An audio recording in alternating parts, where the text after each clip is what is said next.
It's just been a very, very rough and a really beautiful time for me.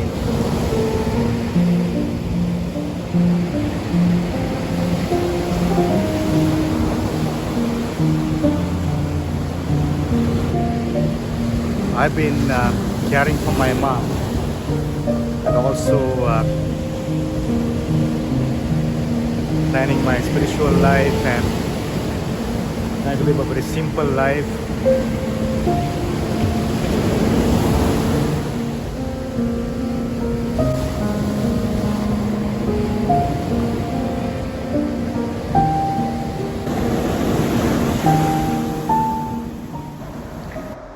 This was very magical. I was so fortunate to see the southern lights in the Tasmanian skies. While serving at the meditation center in Tasmania, after walking out of the meditation hall at about 9:30 p.m. in the night, this was what I saw. So beautiful. Words were not enough to express these celestial skies.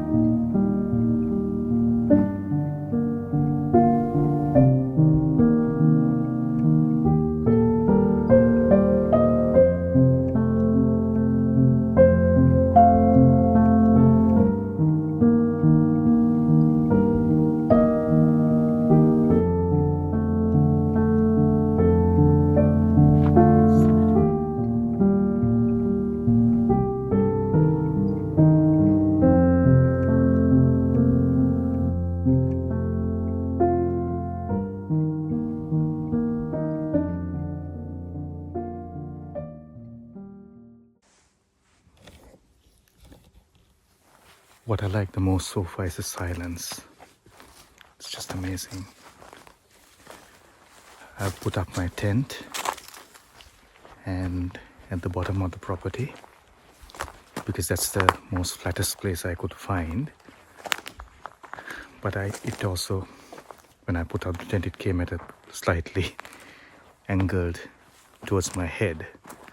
It's okay, I can sleep with my head on the high elevation.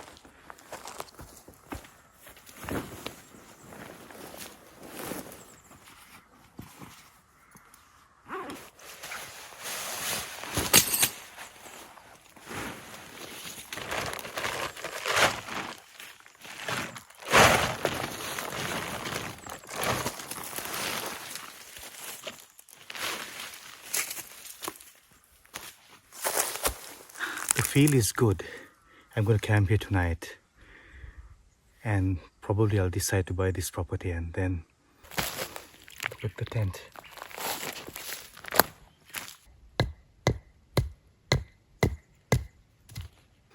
It's about 5 kilometers from the center down the road, but much closer.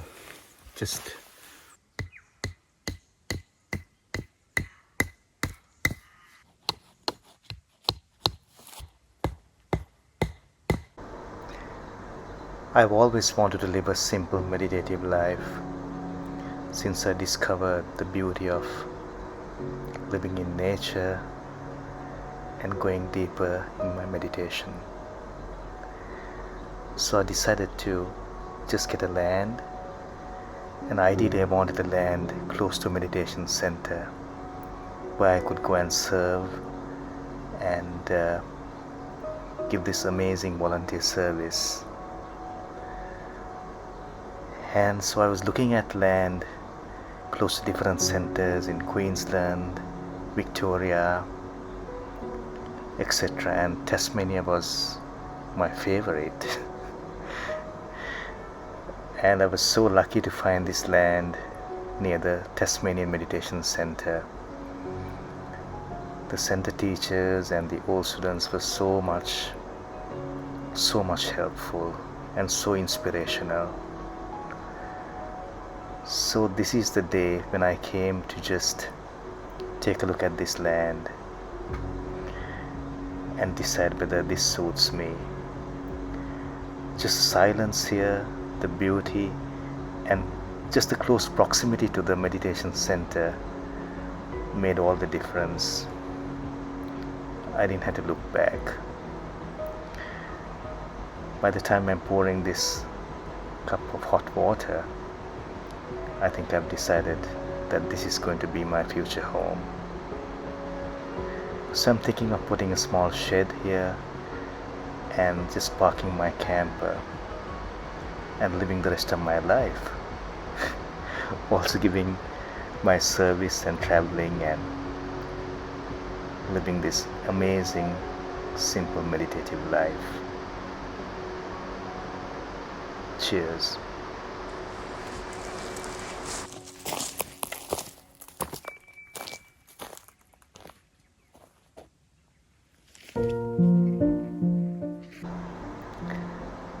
Many crazy things happened, many real things happened in the last few months. My father died. I started looking after my mom. I started going even deeper in my spiritual practice, meditating. When the times became tough, finding time even became easier at times. Before my father died, I expressed to him my wanting to live this simple life, getting a land and just meditating and living, and he was fully supportive. And he also said to use his money to buy this land.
Thank you for watching this video. Something tells me that this could be the last video that I'm creating for YouTube. Maybe for some time, maybe forever, I'm not sure. It's just that my life is changing, and I would like to live a very simple spiritual life, and even making videos can be a little bit of a hindrance for that. Maybe not. I don't know how things would be. So that's why I've just mentioned that this could be the last video. It might not. So what I thought was I might tell you my story when I had my heart attack very authentically in this video. What brought me to walk on this path of Dhamma. Probably I would have walked anyway, but something significant happened when I nearly died on the 14th of August 2014. I was working so I thought I'll just tell you this story very newly as I remember now. I was working as a GP in the Gold Coast, and I was really tired. I had been working 70 to 80 hours a week for approximately 6 years or maybe 5 years. At the time I was working in the Gold Coast in Australia, and I was living in Ashmore, but covering the entire Gold Coast. I would travel from a suburb like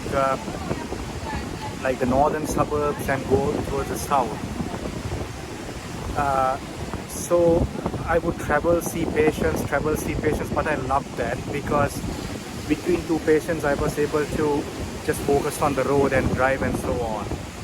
But also there were many emergencies involved. Sometimes I had to call the ambulance, I had to stabilize the patients at home and go on. But so this is the story. On the 14th of August 2014, I had worked something like 42 hours in the last 3 days previously, and during that shift. So that time I was doing a 5 a.m. shift, which I would work from 5 a.m. to 8 a.m. and then I would work later on from 6 p.m. again. So on that day I saw a few patients, and my last patient was a 7 or 8 month old baby who was actually suffering from bronchiolitis, a condition that can be quite bad and even can be deadly at times. So the baby was quite sick, and I decided to send the baby to hospital. Some things may not be right because I'm just remembering, and what my memory tells me I'm just putting into words now. So as far as I remember, I organized the ambulance to come, and I counseled the mother, I reassured her and got all that done. Then during that time I was having a bit of a pain, like something like indigestion, like gastritis, like a burning sensation in my heart area, closer to my stomach. So I thought this could be just gastritis or reflux, because I never ate on time, I never got enough sleep, I was working continuously, having coffees and teas and just running like a machine basically. Then after that patient that was my last patient, I started driving home back to where I was living in Ashmore. And the pain just kept on staying there, and it was a bit abnormal. If it was gastritis or like indigestion that I used to get, it was a bit different to that. Then as far as I remember, then the pain got worse and worse and worse, and I was actually having a heart attack. I had all the full-blown symptoms. I was still driving and I was having pain just like an elephant sitting on my chest, and the pain was radiating or traveling down my left arm and to my jaw. I was feeling dizzy, I was feeling short of breath, and I knew I was having a heart attack. All the classical symptoms of an acute heart attack.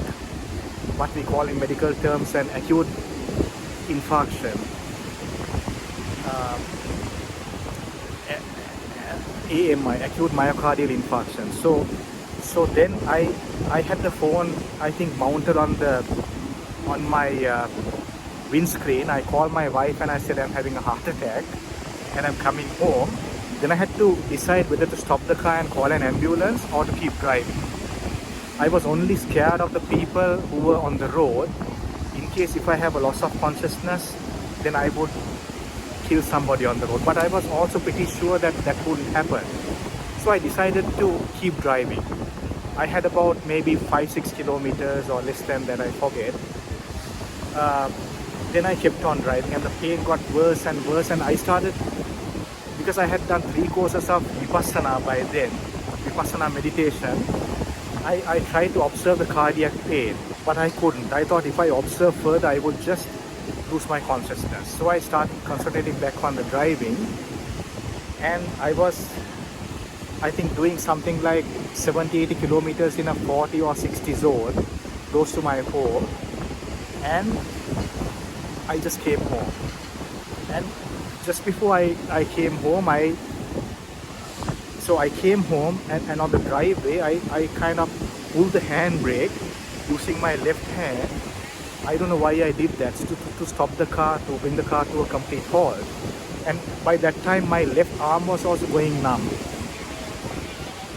So I got down, took my emergency medical bag that I take for the patients from the boot, and it was a winter's day, or like I would say, no, it was a spring day in August, and it was pretty cold, and I was wearing a jacket. My jacket was drenched in sweat. The moment my wife saw me, she was surprised. I mean, she knew something was not right. So I took my emergency bag, I took 300 milligrams of aspirin, which we give in a heart attack, and then I sprayed a medication under my tongue, something called GTN, glyceryl trinitrate. I just sprayed it under my tongue, and what that would do is that would dilate the coronary arteries and give a better blood flow in situations like angina or reversible disease. So I just sprayed that, and one of the after effects are you can have hypotension or your blood pressure can go down, but I didn't care. I just sprayed a few times, and then I called the ambulance. Why I called the ambulance was because I was able to exactly say rather than my wife calling. And then I lay on the couch. I called the ambulance and I said I'm having a heart attack. And I lay on the couch, and then something magical happened.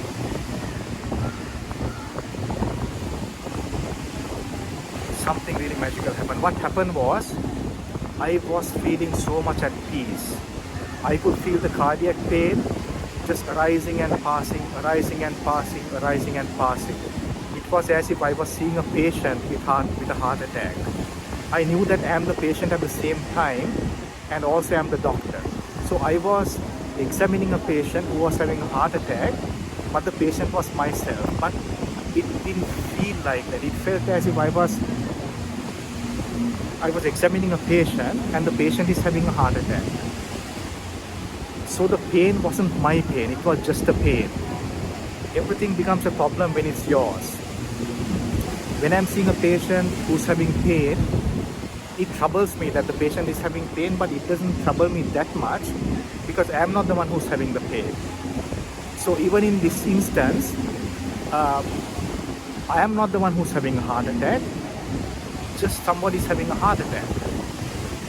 So I was feeling this pain also just arising, passing, arising, passing. What we call in the Buddha's words, Udayavaya, Udayavaya, because every sensation, as per Vipassana meditation, just arises and passes. And it is not permanent. Everything becomes a problem when it's permanent. So I was feeling then, why should I react to something that passes by on its own? Also, I understood the stage or the understanding of anatta, which is no self, because the pain wasn't mine, it was just a pain. How can it be mine if it's just constantly changing? If it's mine, I should be able to hold on to it, I should be able to grab it, I should be able to retain it, keep it, make it mine. I should be able to own it. It wasn't, I couldn't do any of this. It was just not mine. So then I felt so much at peace. And I was laughing and telling my wife I'm having a heart attack. And my beautiful cat Marussia was licking my hand. Every day when I used to meditate, this Marussia used to come on most days, and during the metta time or just before I close my meditation with loving kindness, Marussia would come and try to sit on my lap or come close by. So she was licking my hand, my wife was sitting next to me, my son was in school, and my parents were in Sri Lanka. So I realized that I can't take anybody with me. I can't take my son with me, I can't take my wife with me, I can't take Marussia with me, the house I can't take, the car I can't take, even this body I can't take. I had to just leave it and go. And I felt so much of peace. And I tapped into a peace when I was about 4 or 5 or 6 years old that I had totally forgotten. It's kind of an innocence, a piece of innocence and unspoiledness and having no responsibility. And there's a kind of peace that all of us have, but very soon we forget that. and we even forget that that kind of peace ever existed. So I thought, okay, I'm going to die now. At last I'm going to die, it's okay. And I was feeling so peaceful. So then that's why I laughed and said I'm having a heart attack. And then the ambulance girls came, two girls that I knew, Carmen and Lorraine. I knew Carmen and Lorraine very well because I used to go to patients' houses and hand over patients to them. And the first question they asked was, who's the patient? I said, I'm the patient.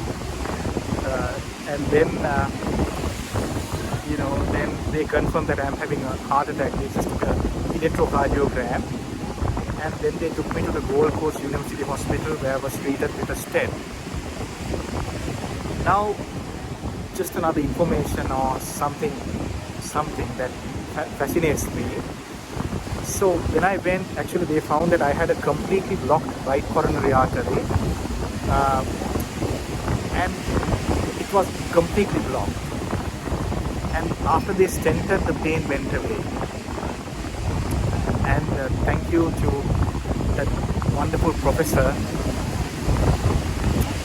who helped me to survive, and Lorraine and Carmen who took me to the hospital, and all the Dhamma, the meditation. If not for the meditation, I wouldn't have survived. Had I not known meditation, I would have panicked, and had I not known Vipassana meditation, I wouldn't have been able to observe the cardiac pain. I would have panicked, my pulse rate would have gone up, my blood pressure would have gone up, and that would have created a bigger cardiac demand for oxygen, and I would have had a cardiac arrest and I would have died. The opposite happened. I suppose my heart rate slowed down, my blood pressure came down because I was so relaxed and ready for anything. If anything wise happened, it was not me, it was the Dhamma. It was the teachings of the Buddha, the Vipassana meditation that I have learned that saved my life. I know that for sure. So also what I wanted to say was, so when somebody has a heart attack, there is a protein called troponin that is secreted by the myocardium or the cardiac muscle to the blood. And we do a blood test called troponins,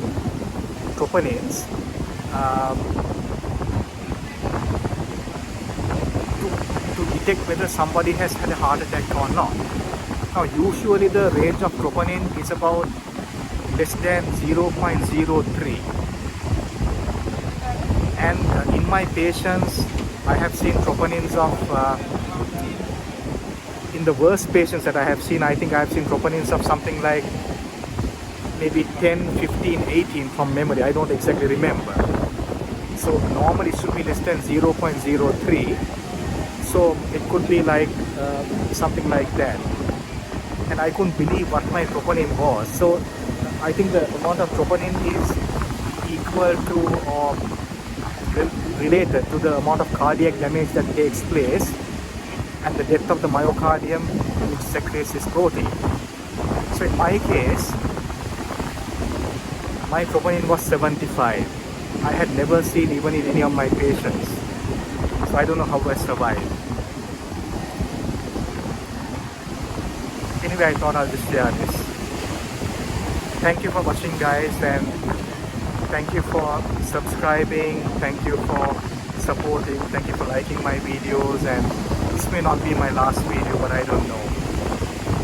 So I'm going to, at the moment I'm in Sri Lanka, I'm looking after my mom who's 87 years old, but I'm traveling between Australia and Sri Lanka because I go back home to Australia, recharge myself, and I come. And today I also got that land in Tasmania. I'm so happy, the settlement, everything went through. And yeah, so thank you for watching. I wish all of you peace in your heart and every happiness. Ciao.